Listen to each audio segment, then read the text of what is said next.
You see, there comes a time in the unfolding of a human being when the whole game begins to shimmer, when the stage lights of society flicker just enough for you to see the scaffolding behind the play. And in that moment, something remarkable happens. The spell breaks. The script loses its power, and you realize that almost everything around you, the striving, the seriousness, the endless doing, has been a kind of hypnosis.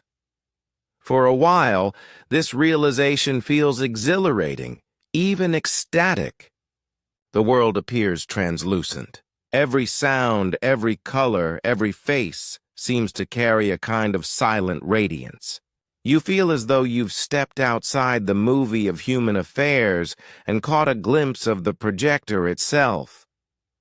But soon, another feeling creeps in, something quieter, heavier, and far more mysterious. You begin to sense that you can no longer return to what you once called normal.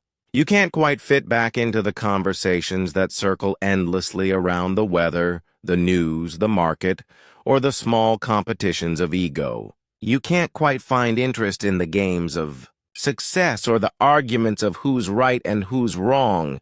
It's not that you've become aloof or superior, it's that the whole performance has lost its spell. And when that happens, the truly awake begin to vanish. Not in rebellion, not in defiance, but in a quiet kind of understanding. They fade like mist at dawn. You see, the world has always been a stage, a theater of roles. And most people, bless them, are quite happy being their characters.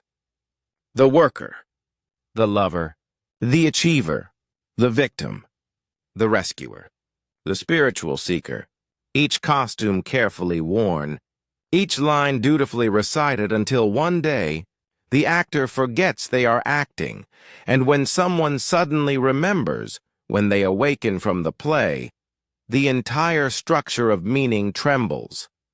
The applause of others no longer matters. The critic's voice grows faint. The whole affair becomes something like children playing house, serious in tone but transparent to anyone who has seen the trick. Now, awakening is not what most imagine it to be. It is not a great explosion of light, nor a final attainment of peace, nor the reward of virtue. It is a gentle undoing, a dissolving of illusion after illusion, until nothing is left but awareness itself. And awareness, my dear friends, is not a thing you possess. It is what you are. But here's the catch. Awareness has a peculiar effect on human society. It tends to unmask everything. It reveals the machinery behind desire, the subtle falseness behind ideals, the fear beneath morality. And when you begin to see this, when you truly begin to see, it becomes exceedingly difficult to play along. So the awakened grow quiet. They stop trying to fix the dream. They stop shouting at shadows. They stop arguing with the sleepers, because they see that the argument itself is part of the sleep. Instead, they withdraw, not out of disdain, but out of necessity. Because to remain in a world that feeds on distraction and pretense is to constantly risk being lulled back into the trance.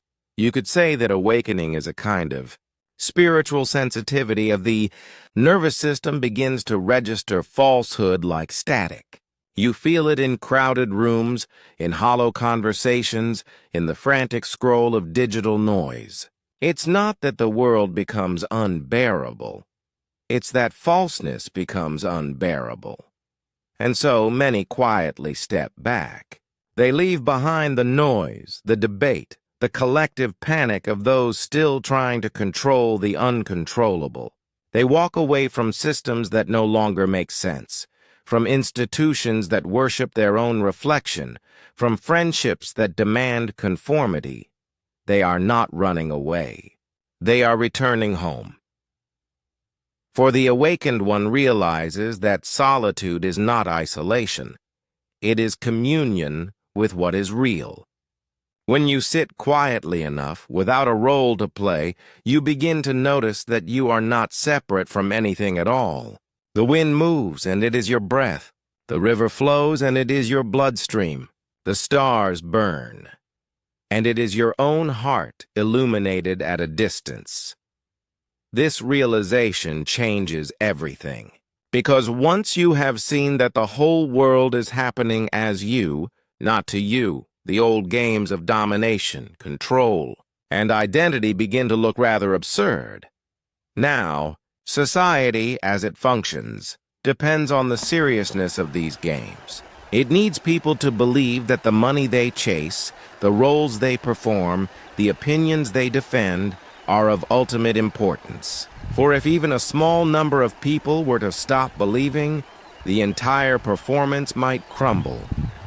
And so, awakening is quietly discouraged, not by conspiracy, but by momentum, by the collective agreement that the show must go on. We tell each other that it is noble to stay busy, admirable to be stressed, heroic to keep performing. We say that to withdraw is weakness, to rest is laziness, to question is dangerous. But the awakened person sees that all of this is merely the system protecting itself. It must keep the actors believing in their characters, or the illusion of the play collapses. Yet, collapse is precisely what must happen for something new to be born. You see, the disappearing of the awakened is not a tragedy. It is a preparation. They vanish into quiet places not to abandon the world, but to rediscover the world beneath the noise. In solitude, they tend to the subtle fire that keeps consciousness alive. They reroot themselves in silence, in nature, in stillness, so that when the time comes, they may re-emerge not as participants in the dream, but as beacons of clarity within it. This is how real change happens, not through the shouting of the many, but through the stillness of the few. Now, I must tell you something rather paradoxical. The more awake you become, the less you need to convince anyone of anything. You realize that awakening cannot be taught, only caught, like a fragrance or a flame. And so the awakened stop preaching. They stop evangelizing. They simply live quietly as open windows through which the light can pass.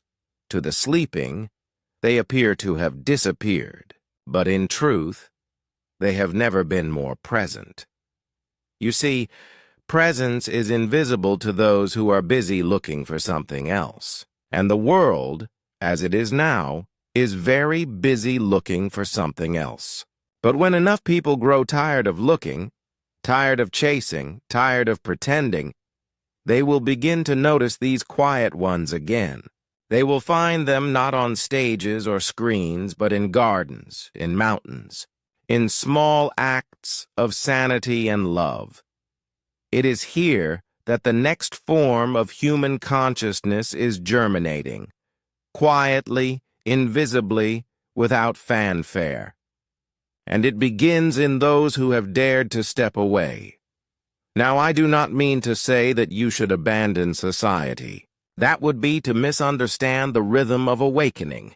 Withdrawal is not the end. It is a phase like the winter before spring.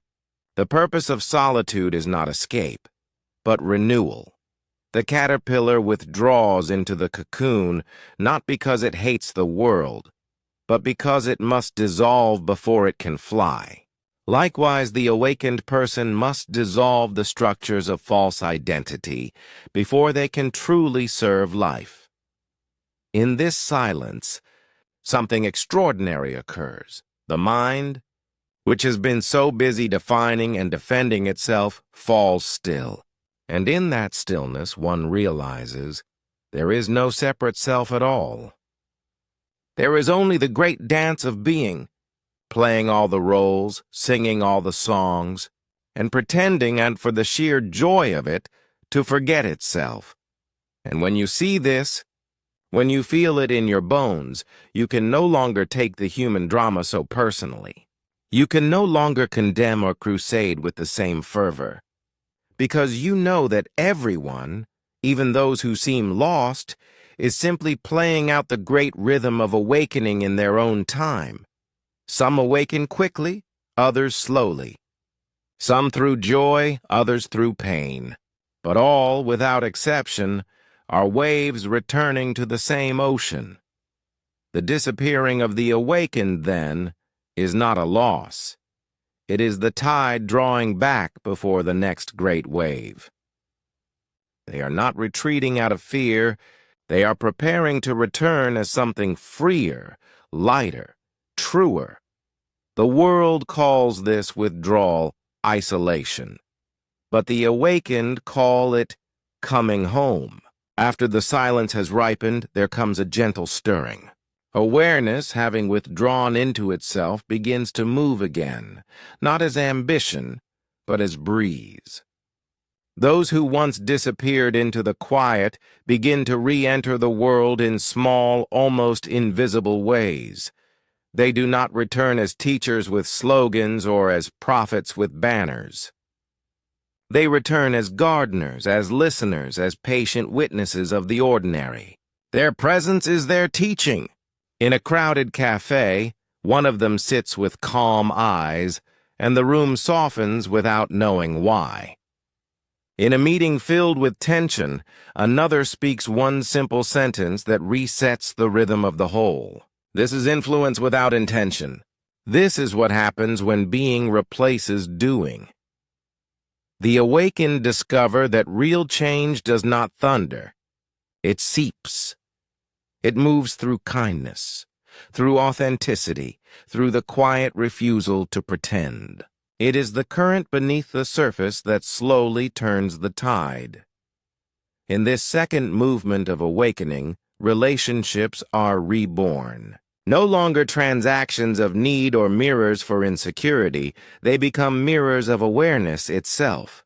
When two who are awake meet, speech slows. Eyes carry the conversation.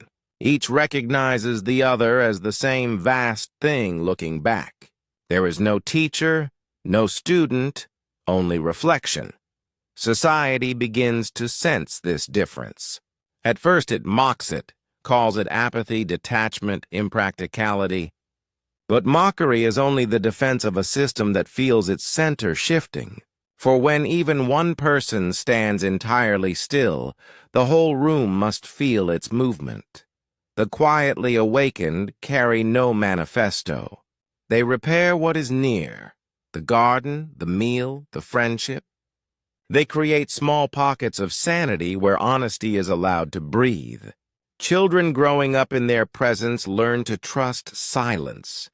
They learn that worth is not a performance. Of course, the shadow still visits. Old habits whisper, old fears tug. The ego does not die. It changes costumes. Awareness smiles at it, the way you smile at a child playing pirate, and the game ends in laughter. Even this, the mistakes and the moods, becomes part of the music. Laughter, in fact, is the surest sign that awakening has ripened. The serious seeker is still seeking. The one who truly sees cannot help but laugh at the cosmic joke, that the ocean spent years pretending to be a wave, only to crash and remember it was water all along, and so the world begins its quiet revolution. No slogans, no marches, just people who refuse to lie to themselves anymore. A new economy of attention forms, depth over display, presence over noise. The awakened are not special. They are simply natural.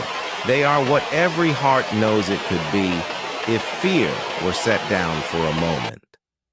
Eventually, disappearance gives way to transparency. They are still here, walking the streets, raising families, writing letters, but something essential has dissolved. You can look right through them and glimpse life itself, unguarded. That is why they seem to vanish, because the someone who used to need recognition is gone. What remains is openness, a door left ajar in the house of humanity. And perhaps this is the true purpose of the disappearing, not to abandon the world, but to let the light in. To make a small crack in the collective mask so that the original face of being can smile through again. So if you feel yourself fading from the noise, do not resist it. The retreat is not retreat. It is return. Sit quietly until the next movement arises on its own. When it does, act with the ease of a wave rolling back to sea. In that rhythm, you will find that nothing was ever lost, only mistaken for something smaller than it really was. And the world, though still noisy, will begin to listen differently, because through your stillness, it will remember its own.